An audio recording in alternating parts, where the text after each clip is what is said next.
point is, ladies and gentlemen, that greed, for lack of a better word, is good.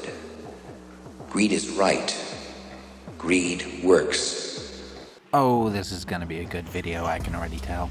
Greed clarifies, cuts through, and captures the essence of the evolutionary spirit. Greed in all of its forms. Greed for life, for money, for love, knowledge, has marked the upward surge of mankind, and greed, you mark my words, will not only save Teldar Paper, but that other malfunctioning corporation called the USA. ESG scores are just a way for corporations to mask their greed. Think about it. With wealth inequality at an all-time high, everyone feeling the pressure of inflation, add to that the skyrocketing cost of housing, healthcare, and education, and a lot of people start to question the very economy they are under.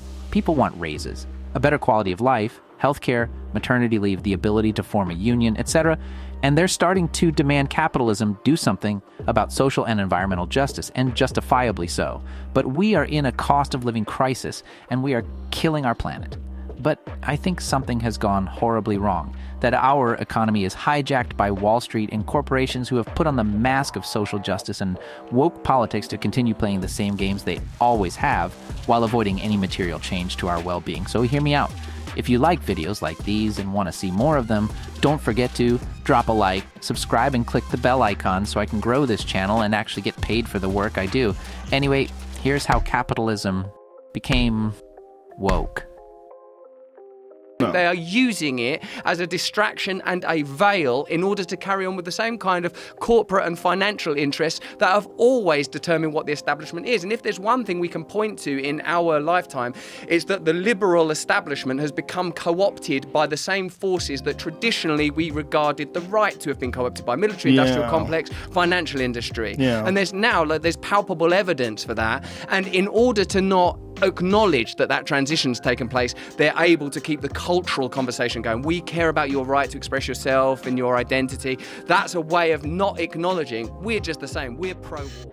Any day now, the woke corporate BS will be too hard to ignore. Too many corporations are wrapping themselves up in progressive identity politics and wokeness. Anybody with an ability to detect BS knows it's all a facade. It's not about being a good person. It's not organic. It's not grassroots. It's not heartfelt. It's all for political points and maximizing profits.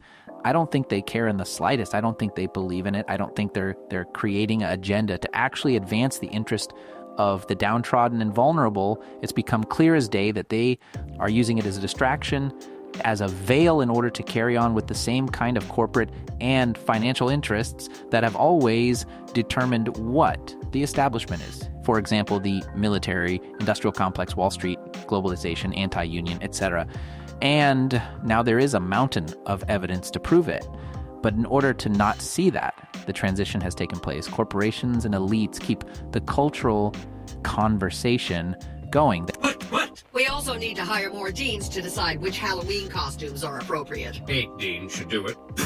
Is this still a coven of capitalism where evil money can acquire a patina of virtue? Yes, that's in our charter. But with an issue as heteropatriarchal as nuclear power, we'll have to hire multicultural empathizers, build a new safe space. They throw out woke talking points like, we care about your right to express yourself, your identity, your sexuality, your gender. That's just their way of not acknowledging that they are political rot. They're pro-war, anti-union, against paying any taxes, etc.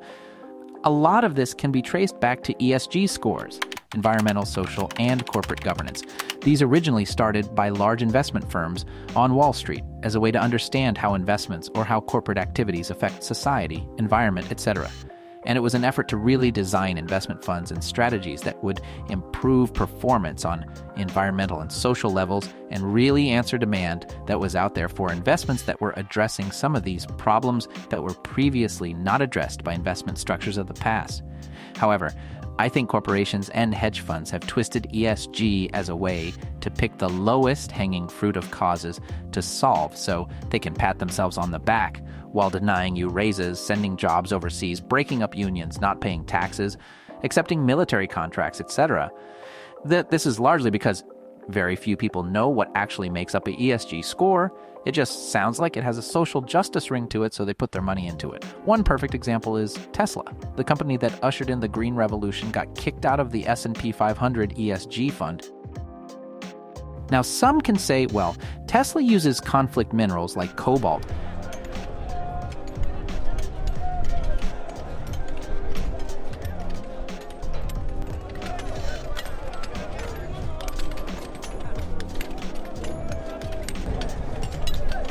That are mined by slaves in the Congo. Okay, fine, fair enough. But that literally makes no sense when you look at what's actually inside the ESG S&P 500. They have ExxonMobil, which is a oil company. They have United Health Group, which is an insurance company, which, oh boy, do Americans love their health insurance. They have Chase Bank, and on top of that, they have Procter & Gamble, which, who the hell is simping for corporations nowadays, especially big pharma? And then Eli Lilly. Eli Lilly has a good ESG score despite charging 10 times more than any other country for insulin, a product people actually need to survive, and don't even get me started on EpiPens. Also, Lockheed Martin and Northrop Grumman, both are literal companies that makes weapons of war and have a better ESG score than Tesla, because you can bomb the shit out of countries as long as you hire people on the basis of diversity and inclusion. These companies have no problem making policies around people's identity because it's the easiest way for them to pat themselves on the back while denying raises, not paying taxes, breaking up unions, raising prices, not offering health care, outsourcing jobs. It's the laziest thing they can do to change their logo to a LGBTQ flag 1 month out of the year for political points if it means paying their employees below the cost of living. Apple makes their phones in factories that need nets on the outside to prevent people from jumping off and committing suicide. Weird how that isn't factored in. The evil health insurance company Anthem has a good ESG score too, but will lowering your premium ever be included in ESG scores? I doubt it. Now, I know some of these companies actually pay employees well, but imagine if ESG scores included providing maternity leave, adjusting everyone's pay for inflation, not breaking up unions, paying your taxes. The very CEO of Starbucks and Amazon like to march around claiming to care about social justice, but they do everything in their power to crush unions because they're only willing to do the bare minimum required to look virtuous, as long as it doesn't hurt the bottom line. Have a rainbow logo during Pride Month. Yeah, sure, no problem offering raises to match inflation or letting the employees unionize. Hold up now. This is because ESG isn't a standardized term and is not regulated at all. Top investment firms, hedge funds, and banks can make up what it means. The ESG scores they make up are different for the same company because they all use different methods. Corporations are lining up to be painted as ESG so they can get special treatment and be looked at as virtuous. People fail to tell you there are banks and governments who give special favors to corporations that bend the knee and obey ESG standards. The European Central Bank literally gives out loans at negative interest rates. Yes, negative meaning you get paid to borrow money if they like your ESG scores. Europe gives out free money in the form of green bonds that these corporations salivate over. So basically, they get special treatment for their ESG scores, which might explain why more and more corporations are pushing woke politics, not because they care, but because they want easy access to free money. Next is greenwashing, the act of making false or misleading statements about the environmental benefits of a product or practice. This happens when a corporation spends more time and money on marketing itself as environmentally friendly than on actually minimizing its environmental impact. It is a deceitful marketing gimmick intended to mislead consumers who prefer to buy goods and services from environmentally conscious brands. This is basically exactly what ESG is and does. Companies will market paper straws, but literally hand them out in plastic sleeves. They'll market phones being made out of recycled parts, but never mention all the planned obsolescence. At the end of the day, hopefully I've convinced you maybe even a little that ESG scores are just corporations pretending like they don't care about the bottom line. If ESG actually controlled which company can get access to financial markets based on any of the criteria I just mentioned, we could probably fix our mental health crisis, our birth rate, and housing crisis overnight, just to name a few.